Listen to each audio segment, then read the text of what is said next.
Alam nyo bang may lugar na tinatawag na mainit dito sa Sitio San Jose, Barangay San Jose, Antipolo City? Nagkaroon tayo ng pagkakataon na pumunta sa lugar na to at nagkaroon tayo ng pagkakataon na malaman kung bakit nga ba tinatawag ito na mainit. Kasama ang motor nating si Pangarap, si Boss Ponteng, si Boss J at si Paring Tongpu ay napadaan tayo dito.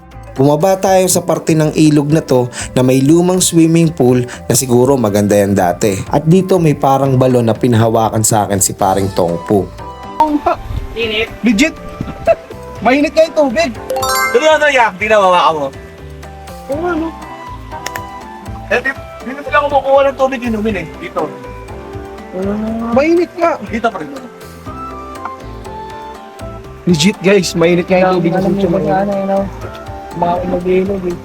Ito ba yung reason ba't tinawag siyang sitio mainit natin? Ano po siya? Bukal, balon? Bukal siya. Bukal na mainit yung tubig. O gumagamit siya. Dito guys, sa sitio mainit. Check natin kung legit. Oo nga. Mainit niya. Totoo guys. Mainit. Ayo, yung isa mas mainit pa isa. Pero ito mainit din po to. Oo. Medyo mahirap nung ipaligo to ng lulublubin ka dyan, ano? Mas iyon lang ang mahirap ano. Etong ilog na to ate, anong ilog po to? Payagbuan, ganun. Pero, Konektado po to ng Payagwan. Dito nang gagaling yung tubig sa Payagwan dito. Pero dito po, may mga naliligo rin dito. balis-alis nga lang nila eh.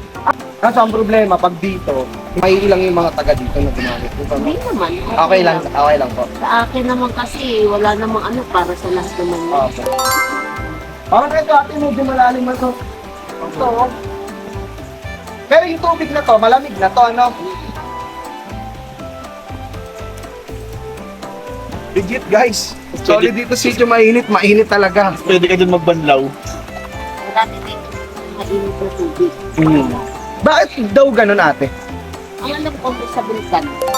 Konektado to sa bulkan. Yung ano, parang tulog na bulkan, ano po?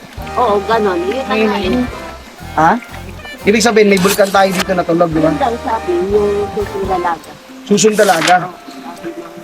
Noong kasing araw, merong nag-test dyan, mga ano, yung araw tawag dun, masaya, Yung ano, P-box. Oo. Pero hindi Pilbox ang tawag nun. Iba pa po. Scientist lang ang tawag ng araw. Opo. Mga scientist ang tawag ng araw. Ngayon na lang yan, yung mga P-box. Pilbox na yan. Ibig sabihin, parang ano siya, hindi active na bulkan. Hindi daw, baliktad daw. Kasi hindi siya nauubos, ate, no? Kahit anong gawin. Oo.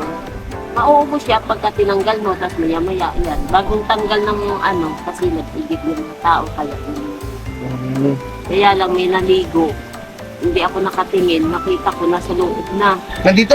Oo, sabi ko, ate, hindi ka ba nahiya niya bagong linis, papasukan mo lang ng mga paa mo.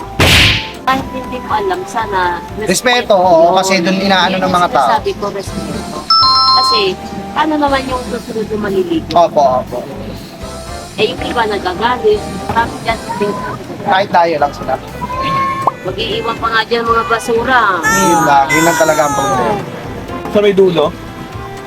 Ito rin, meron mas maganda din. Apo. Malinaw kasi, kaya ganyan niya, malabo. Maraming Sige po, tuloy na kami ate. Anong name niyo, te? Nori. Nice to meet you po. Ako po si Tyke. Tingnan ka pa ng tao sa social. Aray ko. Pero sa video, tigaan. Panood niyo po. Thank you po ate ha. Yun guys, shoutout kay ate Nora. Hindi ko na lang siya papakita kasi naabutan namin siya naliligo. Tara, puntahan natin yung ilog ng Sitio Mainit. Thank you ate. Bye-bye po.